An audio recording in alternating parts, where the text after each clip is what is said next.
So right off the bat, I just wanted to show the controller players how I'm doing my swap so fast. I think that's like a super important thing to get out of the way immediately. That's the number one question I get is like, how do you start on your quick use? Well, actually, I'm not. And if you look over at the controller, the little virtual one that I put up on the screen, I'm flicking my right stick to the right. And what this does is it puts it in your quick use immediately. It jumps categories. So if you use your stick rather than arrows, you can actually jump your categories. So basically, the way that I do it is I'm using my touchpad for my PS5 controller, which I don't know if it's the start button for Xbox or whatever it is, but you would be opening your menu. You're just flicking your stick to the right, and the rest is pretty self explanatory.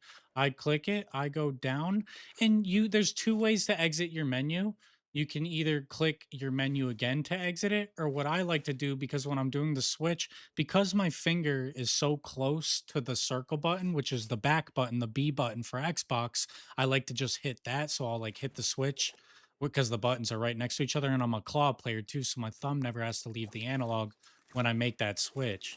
Now that we get how we're swapping quickly on controller, I wanted to go through basically how the snap tech works in general, why you see people rolling and what they're doing. So basically, the only reason you're seeing people roll backwards is when that hook connects, instead of bringing them up immediately, they're using that roll animation to do their quick swap. If you can do it quick enough, you actually technically don't even need to. I mean, on controller, it's kind of tough. I can do it, but then I'm like clenching my butt cheeks, trying really hard. Where if I do the roll, it's a lot simpler to pull off. Just don't feel like I have to try nearly as hard. And look, it gives me that window I need. So that's all that is. And you may ask yourself, like, why are you doing this? Like, you just gear fear. You don't want to lose your snap hook. Yeah, that's a little bit a part of it, that you're keeping your snap hook safe, but that's actually not even the real tech behind it. Now, see, if I have my weapon out, right, and I pull my snap hook out and I use the snap hook, let's just use it like normal. Now I have to press I have to press the triangle or Y button for Xbox just to take my weapon out again, and it has kind of a delay to it, as you've seen. Now, watch what happens if I have my weapon out. I take my snap hook out, we do the tech, and then I put it back in my pocket. Weapon's ready to go immediately. The next thing I want to talk about is like clearing ledges and getting height, basically. Like a lot of people, when they do their snap hook, even if you do your tech, they'll just kind of fly up to something and grab it.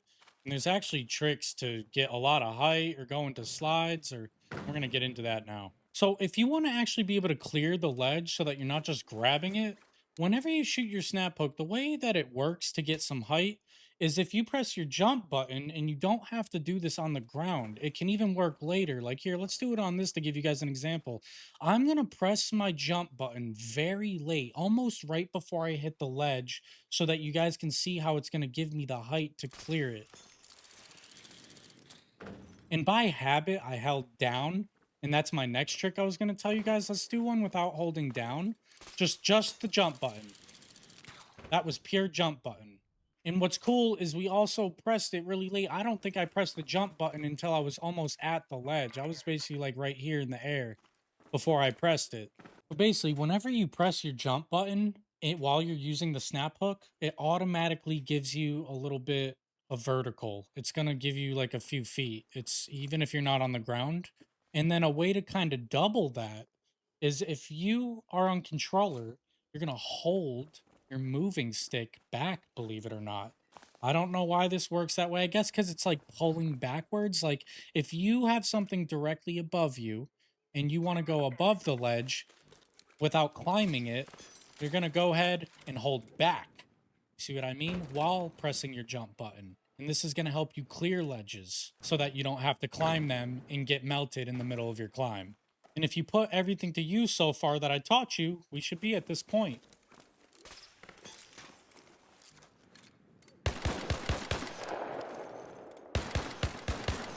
And as you guys can probably tell from the last part, your stick that you move with controls your direction of where you go with the snap hook as well. This is why if you're below something and you're holding your stick back, it kind of pulls back for you so you can clear the ledge, so you can be directly under it. pull back and then press your jump button and you'll clear it. But what if you want to push somebody directly in front of you? Maybe the object you're going to push them off of is going to be something like this. Same deal. I would hold left or right, whatever direction I would want to go in. And now that we've basically covered the basics and fundamentals of how this works, I wanted to just go over it with you guys, maybe just a couple little bonus tips, how I like to use it, how I like to push with it, things that could help controller players as well. So they're not getting caught with their pants. And, you know, controller players can play a little robotic sometimes. So I want to encourage y'all, we can kind of be mechy too, man. We can move around a little bit too, starting with, and you probably know this already, if you're running already and you open your menu, you don't have to press anything anymore and you'll continue to run. And to keep the momentum, you're just repressing up on your stick again. This is just a lot better so that you don't end up getting caught with your pants down, you know. You could be in the middle of fighting and then you want to get some height. You don't want to have to sit here behind cover and catch a trigger nade to the dome or something. Or even maybe better yet, you're just not even like in a fight. You're getting ready to use it. And then you look like a bot sitting in the middle of a field, like looking at butterflies, and you're switching your snap hook out, and you get 1, 2, 3 in the back by a squad, which in this game happens a lot. So I just think it's better to be able to be on the move when you're making your switches and stuff. This just keeps you mobile.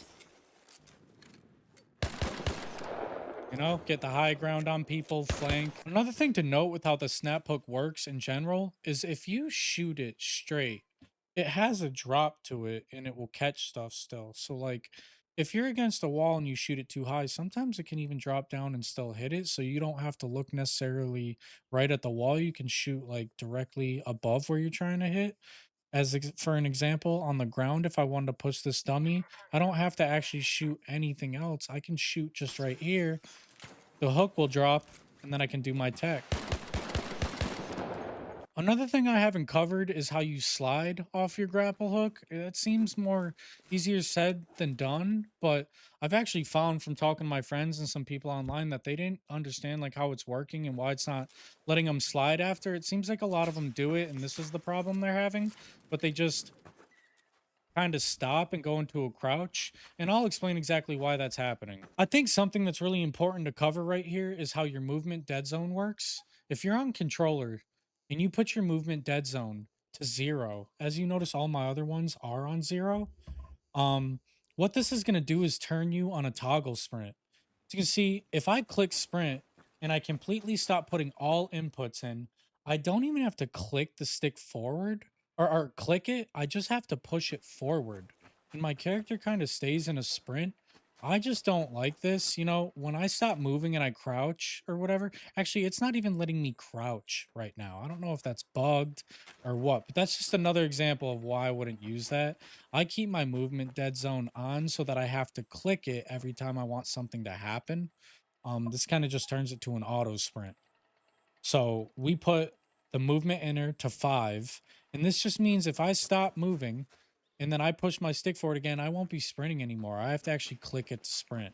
And if I want to stop sprinting without letting go of my stick, I just click it again.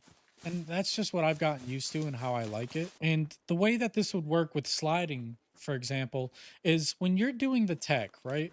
And you roll backwards after you shoot your grapple, you have to think that's not a sprint. You're not sprinting, right?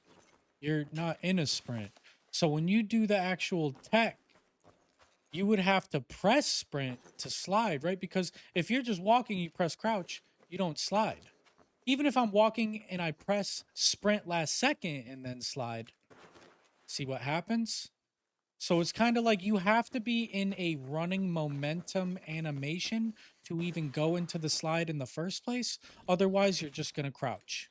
And it's going to look funny and you're just going to plop in front of a team and they're going to dome you. So what you're going to want to do is you do your snap hook tech, right? Let's start from the beginning. You do your snap hook tech. You pull out your snap hook. You're getting ready to push Freddy ready over there. Are you ready, Freddy? Getting ready to push ready, Freddy. Hold out the snap hook. You shoot it. I'm going to do my tech, switch it back, and then press sprint slide last second. This means that I can go into the slide because I pressed sprint. Because when I rolled back and did the tech, I wasn't in a sprint. And so I just want to give you kind of another example. As I'll do it as slow as I can just to show you guys. So remember, we're not doing the big sprint. We're doing a regular roll backwards. We're connecting. We're doing the switch. When I come up, I'm going to sprint, slide. So right before I hit the ground, I hit sprint and slide. Because if I just came up here, remember we did the regular roll. Look, I'm not in sprint if we do a regular roll. So if I just came straight up here on the snap hook after the roll and then pressed slide, it would just put me in my crouch or whatever, you know? It wouldn't have made me slide. But I pressed sprint last second, so it made me go into a slide.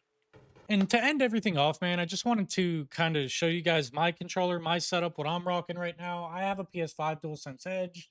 You know, I like using the coned one for my movement just because I'm always pushing on it all day with my thumb. And the other one seems to dig into my thumb a little bit. But because this one's my aim one, it's more of a concaved inward yeah, you guys get what I'm saying. I'm stupid. I wanted to show you guys kind of one time live with my hands what it looks like when I'm doing it. Forgive me if it's kind of ugly or sloppy. I gotta like do some weird. I'm like kicking a football goal with my eyes right now. Bam, boom, back, up, bam. See that, boys? And then look into the slide. Sorry if the aim's ass. I can't really see from this angle, but that's basically how it's done, y'all. And this video is to show that us controller players can hang with keyboard and mouse. We can do it too. Stop your motherfucking excuses.